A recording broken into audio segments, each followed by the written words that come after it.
My parents and sister went on a trip to Italy while I was homeless after they rented my room to strangers.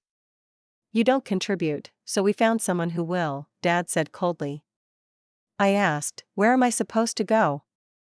My sister laughed, get creative. Days later, they came home and screamed when they saw what I'd become.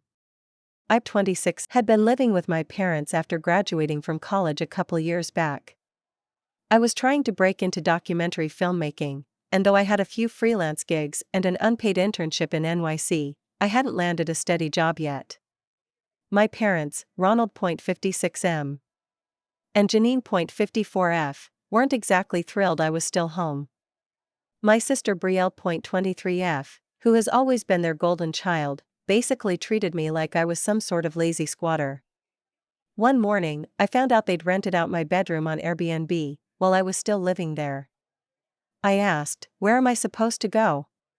My dad shrugged and said, you don't contribute, so we found someone who will. Brielle laughed and said, get creative. They left for a 2-week vacation in Italy the next day. I slept in my car.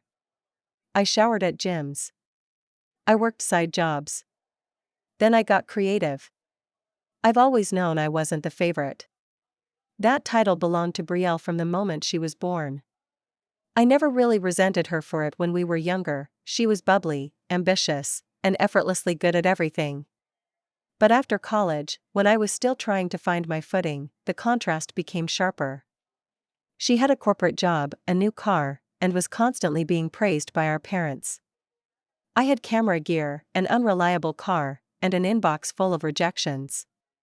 We lived in a quiet, upper-middle-class suburb of Stamford, Connecticut. You know the kind of place, every street looks like a movie set. The houses are big, the sidewalks clean, and the neighbors judge each other's lawn height. The sort of town where appearances are everything. After college, I moved back in with my parents. My plan was to save money while I took on freelance gigs and built a portfolio. At first, they seemed okay with it. But slowly, the passive comments started. You know, Brielle already had her own place at your age, my mom would say, smiling with that kind of concerned but not really tone. My dad wasn't subtle either. Any reason you haven't applied to the bank down the street? Just for now? I tried to explain, again and again, that I had a plan. That this was a long game. I was working part-time, interning, and networking. I wasn't sitting around. But I wasn't making real money either, and that seemed to be the only metric they cared about. Brielle visited often.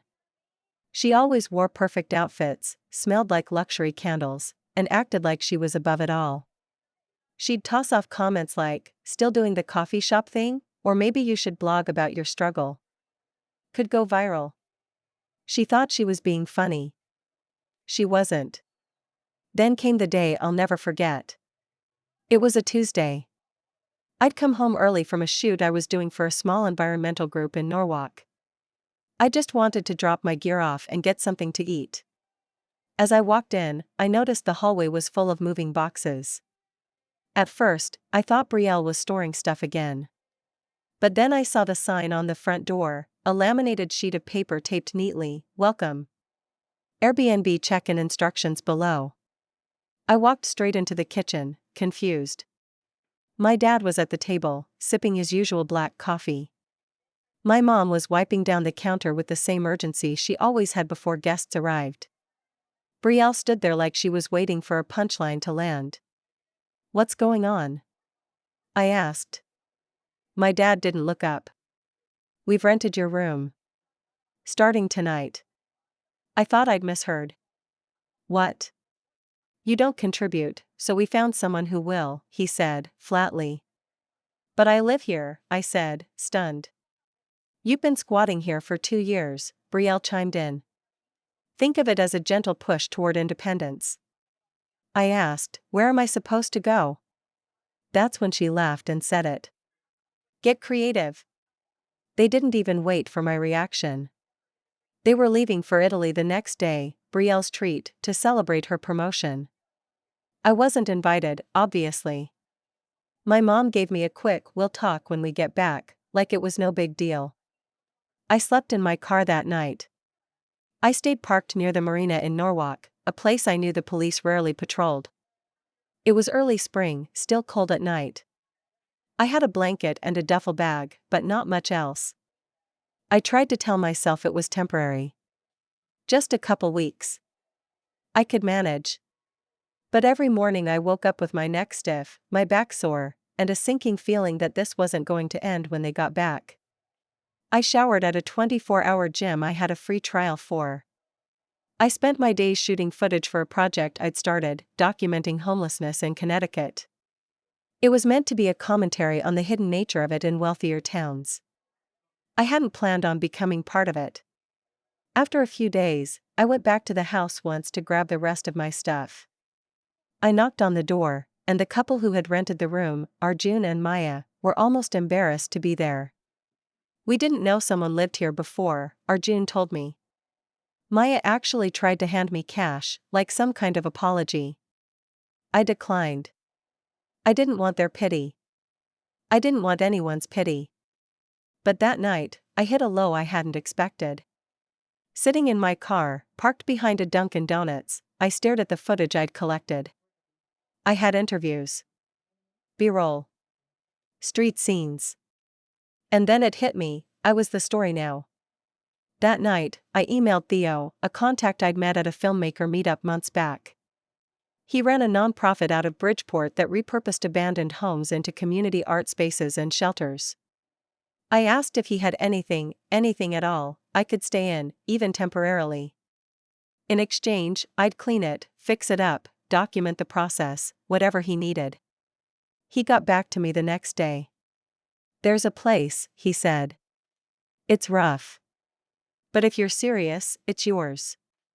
It was an old, run-down Victorian on the edge of Bridgeport. No power. No heat. Barely secure. But it had a roof and 4 walls, and I had a sleeping bag. So I moved in. And I started filming. Every scrap of paint. Every nail hammered in. Every night I huddled under blankets, my breath visible. I talked to the camera every evening, raw, honest. I told my story. Not just about the house, but how I got there. How my own family treated me like an inconvenience. How I wasn't even worth the space I took up. I posted it all online, under a pseudonym, Roomless NCT. The channel started slow. But a week later, one of the videos got picked up on Twitter. Then Instagram. Then Reddit. Within 3 weeks, the channel had 200,000 subscribers. People started emailing. Journalists. Brands. Formerly homeless folks. Aspiring filmmakers. One woman sent a message that just said, "You told my story. Thank you." And then, just as I was putting together a final 30-minute mini-documentary, my family came back early from Italy. I didn't tell them I was coming. I texted Arjun and asked if he and Maya were still there. He said they had left early, something about the vibes being off. I didn't ask questions. Just thanked him and said I needed to swing by for a box of cables I left behind. He didn't press. He probably suspected something more was coming. He wasn't wrong. The neighborhood looked the same as when I left. The air was thick with that fake perfection, freshly mowed lawns, SUVs and driveways, and American flags hanging on porches like wallpaper. But to me, the whole block felt like a stage set, paper thin, all held up by tape and denial. When I pulled into the driveway, my parents' SUV was already parked. Their luggage sat in the garage, half unpacked. I walked in through the front door like I belonged there, which technically, I did. No one stopped me. My mom was in the living room, sorting through mail. She looked up, startled, and gave me this awkward half-smile like she wasn't sure how to act. "Oh," she said. "You're here." "I am." She opened her mouth to say something else, but my dad's voice called out from the kitchen. "Who is it?" "It's him," she replied. He walked in, wearing his usual business casual uniform, polo shirt, belt, the kind of guy who never really relaxed, even on vacation. When he saw me, his expression hardened. You should have called, he said. I didn't think I needed permission to walk into my childhood home. He didn't respond to that. Brielle came down the stairs last, holding a suitcase in one hand and her phone in the other, already mid-scroll. Wow, she said without looking up. You survived. I looked around at all three of them, the people who decided I didn't belong. They looked tired, slightly sunburned, and annoyed. Like I was an interruption to their well-curated life. I set my backpack down and pulled out the small portable projector I'd been using to preview my footage. What's that? My dad asked. I didn't answer. I plugged it into the wall and positioned it against the clean beige living room wall. It powered up with a soft whir. You're going to want to sit for this, I said. They didn't move at first, but curiosity got the better of them. They sat. I hit play. The short film began without an introduction, just the sound of wind hitting the broken windows of the Victorian house I'd been squatting in. Then, the visuals, me, hauling debris out of a living room. Me, sleeping in the backseat of my car, waking up to the sound of garbage trucks. A time-lapse of the moldy walls being scraped and repainted. Voiceovers layered over shots of Norwalk streets, Bridgeport alleys, gas station bathrooms, empty lots. And then came the voice recordings. I had clips from the day they told me I was being replaced by paying guests. Their cold tone. Brielle's smug laughter. At one point, there was a close-up shot of my face, filmed after a night I'd been caught in the rain. My hair was soaked, and my voice cracked as I whispered, they told me to get creative. So I did. They watched the whole thing in silence. Not a single word. I didn't need to say anything afterward. The room said it all, the silence, the shifting glances, the sudden awkward realization that they had underestimated just how much I was paying attention. But I didn't feel triumphant. Not really. I felt hollow. I unplugged the projector. I came to get my stuff, I said. You've made your point, my dad replied, his voice stiff. Loud and clear. My mom looked stunned, like she'd just realized something vital too late. She blinked a few times and quietly asked, "Is that where you've been living?" I didn't answer. Brielle stared at the now blank wall like it had betrayed her. You filmed all of that? Again, I didn't respond. They didn't ask where I was going next. They didn't offer me a place to stay. They didn't apologize. They were just quiet. I went upstairs to what used to be my room, now neatly remade, impersonal, stripped of every trace of me. Someone had even added generic artwork to the walls. A fake plant sat on my old desk. I collected the last box, a few books, some old hard drives, a hoodie I thought I'd lost. It wasn't much, but it was mine. As I walked back down the stairs, I could hear them still sitting in silence. Like the air had been drained from the room. I loaded the box into the trunk of my car and shut it gently. Not slamming it felt important, like I was leaving the chaos behind me quietly, on my terms. Driving away, I didn't feel victorious. I didn't feel anything, really. Just empty. Drained. Like I had finally reached the top of a mountain only to find fog. No sweeping view, no sense of arrival. Just more gray. I parked back in Bridgeport that night, outside the house I'd been fixing up. It didn't feel like home, but it was the closest thing to one now. The neighbors had started to wave at me, small acknowledgments of a presence, maybe even respect. There was a man who lived 2 houses down, Sal, who once dropped off an old toolbox with a sticky note that just said, "For the good work." Inside, I boiled water on a camping stove and sat on the floor next to the space heater a local nonprofit had lent me. I pulled out my laptop and opened my email. The responses to the video were already flooding in. Some were angry. You should have kept that private. You embarrassed your family. But most weren't. Most were raw. Emotional. Full of pain. One woman wrote, "My mom told me to leave when I was 18 because her new boyfriend didn't like me. I've never told anyone that. Thank you for sharing this." Another, I'm 45, and I've never stopped wishing my parents would see me as more than a disappointment. Your video broke me, in a good way. I couldn't reply to them all. But I read every one. By the end of the week, a few journalists had reached out, small-time digital publications, mostly. But one name caught my eye, Trina Wu, assistant features editor, The Atlantic. She'd written, "Your video came across my feed and I haven't been able to stop thinking about it. I'd love to talk, profile, feature, whatever you're comfortable with. Please let me know." I stared at her message for a long time. The Atlantic. That was real. That was something. But something in me hesitated. It wasn't about exposure anymore. It wasn't about revenge. I didn't know what it was about, honestly. I closed the laptop and turned off the heater. Sleep came heavy that night, not restful, just a kind of collapse. A few days later, Theo came by to check on the house.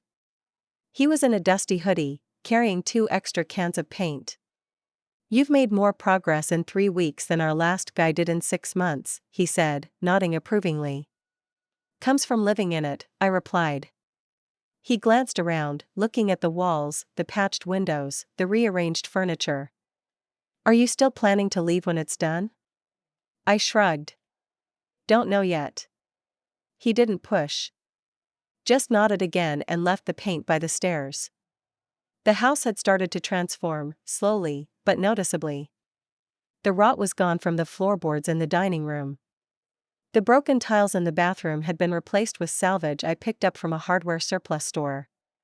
I even painted one of the walls in the kitchen a deep green, just to make it feel less like a space someone abandoned and more like a choice. The story had taken on a life of its own. The YouTube channel passed 700,000 subscribers within a month. Donations poured in, more than I was comfortable accepting at first. But then I started using them. I bought sleeping bags for a few people living under the overpass near Bridgeport Station. A woman named Carmen, who'd been on the street since the pandemic started, cried when I handed her a winter coat and a prepaid phone. I didn't film any of it. It wasn't for content. It was for them. And, maybe a little, for me. I never stopped thinking about my family, though. As much as I told myself I was over it, their silence still gnawed at me. They hadn't tried to reach out, not even once. Then one morning, I got a message from Brielle. No subject line. Just a few sentences. "I saw the video. I don't agree with how you handled it, but I guess I understand. Mom and Dad are furious. You've kind of blown up our lives. Anyway. Hope you're okay." That's all I wanted to say. That was it. No apology. No ownership. Just damage control. I didn't reply. Instead, I started working on the next project, one that wasn't about me.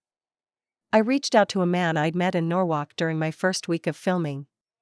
Andre. He'd been living out of a van since 2019. He had stories. Good ones. Stories no one wanted to hear until someone pointed a camera. I interviewed him. We walked the streets he called home. He introduced me to others. Veterans. Parents. Kids. People with names and faces and histories that didn't align with anyone's assumptions. My channel shifted. It stopped being about my experience and started being about theirs. But the story of what happened with my family wasn't finished. Not yet. A month after the film went viral, I received a letter in the mail, an actual letter, not an email. Handwritten. Return address, my parents' home. I sat with it for an hour before opening it. My hands trembled a little, but I wasn't sure why. Inside was a single sheet of paper, written in my mother's handwriting. I unfolded the letter carefully, the kind of carefulness that comes from years of holding on to false hope. My mother's handwriting hadn't changed, tight, slanted, almost anxious-looking. Even when she wrote birthday cards, it looked like her words were trying to outrun themselves. "Cole, I don't know how to begin this. I suppose the truth is, I didn't realize how much we'd failed you until I saw it in your eyes on that screen. I knew you were struggling. I knew we were being hard on you. But I didn't expect you to fall through the cracks like that. And I didn't expect you to survive it with such grace. I know it didn't feel like grace. But I saw it. You didn't lash out. You didn't destroy it. You built something. Your father is not ready to talk. But I want to. If you're willing. I'm sorry. I hope one day you can believe that's real. Mom, I read it twice, then folded it again and set it on the small kitchen table. The house creaked as the wind pushed against the window panes, as if the old wood were exhaling with me. I didn't know what to feel. There was part of me that had craved this acknowledgement, even in its most fragile form. But another part of me couldn't forget that I had slept in my car while they sipped wine in Venice. Still, it lingered in my mind for days. Her words weren't enough to undo anything, but they did stir something that had been still for a long time. And I hated that. A week later, I found myself driving aimlessly. I didn't mean to end up back in Stamford, but I did. The town looked just as I remembered, quiet, manicured, smug. I didn't drive past my parents' house. That would have felt like inviting something I wasn't ready to confront. Instead, I parked in front of the public library where my mom used to volunteer. I sat there for a while, watching as kids came and went with parents, backpacks, and ice cream sticky fingers. I remembered her once taking me there every Saturday. She used to read to me in the back corner of the children's section, her voice always a little too dramatic. I'd hang on every word, like she was casting spells. That woman loved me. Once. I don't know what changed. Maybe it was the weight of everything else in her life. Maybe it has become inconvenient to love. Or maybe she just couldn't see who I was becoming, only what I wasn't. Back at the house in Bridgeport, the renovation was nearly complete. What had once looked like a condemned shell now had new drywall, sanded floors, working electricity, and, thanks to a local sponsor, a functional kitchen. I'd painted the front door dark blue. It looked proud now. It looked like it had something to say. Theo came by again, this time with 2 city officials who wanted to see the space. The nonprofit was planning to turn it into a creative hub for displaced youth, workshops, community nights, maybe even a media lab. They asked if I'd stay on to help launch it. I said yes, without even needing to think about it. For the first time, I had something rooted. Not just shelter, purpose. Still, the letter sat on the table for days. I'd reread it in the quiet moments, trying to decode it like some ancient script. What did she want? Closure? Redemption? Was she writing for me, or for her? One night, I pulled out my camera again and recorded something I hadn't intended to post. Just me, sitting at the table. I don't know how to forgive people who only seem sorry after the damage has gone public, I said, looking into the lens. But I also don't know how to carry all of this forever. I don't want to live in a house of anger. I didn't publish it. I just saved it to a folder titled Unspoken. Days passed. Then, a knock on the door. It was Carmen, the woman I'd helped a few weeks earlier, standing outside with a paper bag and a shy smile. Thought you might want something warm, she said. I stepped aside and let her in. She looked around the room and nodded with quiet approval. You made this something, she said. Some people build empires. You built truth. That hit me in a way nothing else had. We sat and ate together, talking about music and movies, not trauma. It felt good. Easy. Humans. After she left, I picked up my phone and stared at the number on the screen. My mom's number. I hadn't deleted it. I hadn't blocked her. I just hadn't used it. My thumb hovered over the call button, then moved to text instead. Got your letter. Not sure what to say yet. But I'm okay. I hit send. That was it. No promises. No olive branches. Just acknowledgement. And maybe, that was enough for now. The house was quiet again, but not in a heavy way. It felt settled. The next morning, I woke up to a message from someone unexpected. Brielle. And this time, it wasn't short. I didn't know what you were really going through. I thought you were just lazy. That's what Mom and Dad made it sound like. I watched everything. All of it. I've been thinking about how I left when you asked where you were supposed to go. I hate myself for that. I don't expect you to forgive me. I just wanted you to know I'm not pretending it didn't happen. If there's ever a way to fix what I broke, I'd like to try. I stared at the message, then put my phone face down. I needed time. And that, I finally realized, was something I had. I didn't respond to Brielle's message right away. I let it sit in my inbox like a stone at the bottom of a pond. I read it once, then again. There was a flicker of something in her words, remorse, maybe. Or perhaps she was just afraid of how the story had damaged her image. I wasn't sure which was worse, that they only saw me now because other people had. But I didn't want to stew in bitterness. Not anymore. That had been their way, pretend, perform, and punish in silence. I wanted to live in something real. So I made a decision. Not out of spite, but for closure. I was going to take everything they'd buried and drag it into the light, fully, and permanently.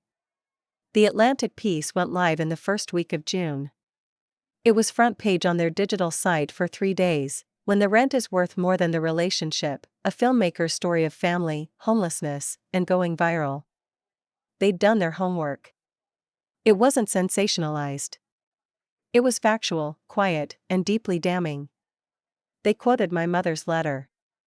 They quoted Brielle's text. They linked the video. They embedded reactions from social workers, mental health professionals, even a real estate attorney who weighed in on the legality of what happened to me.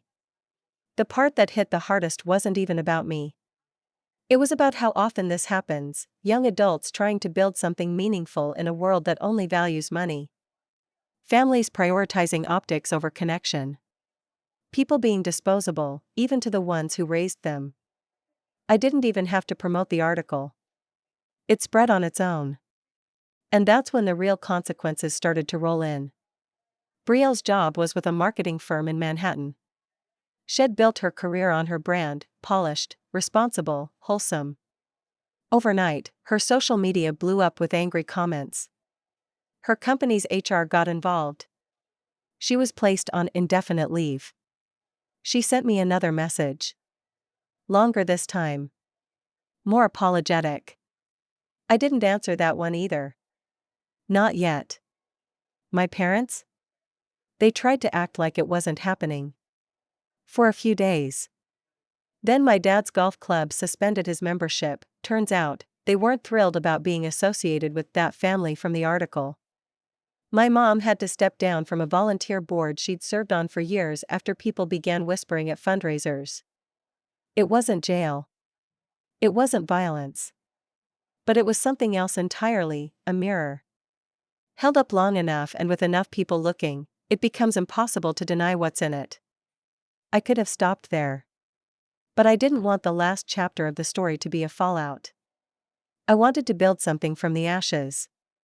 So I took the donations, all of them, over $180,000 at that point, and partnered with Theo to turn the Bridgeport house into a real nonprofit. We named it The Blueprint. A space for youth who'd been pushed out, overlooked, or dismissed.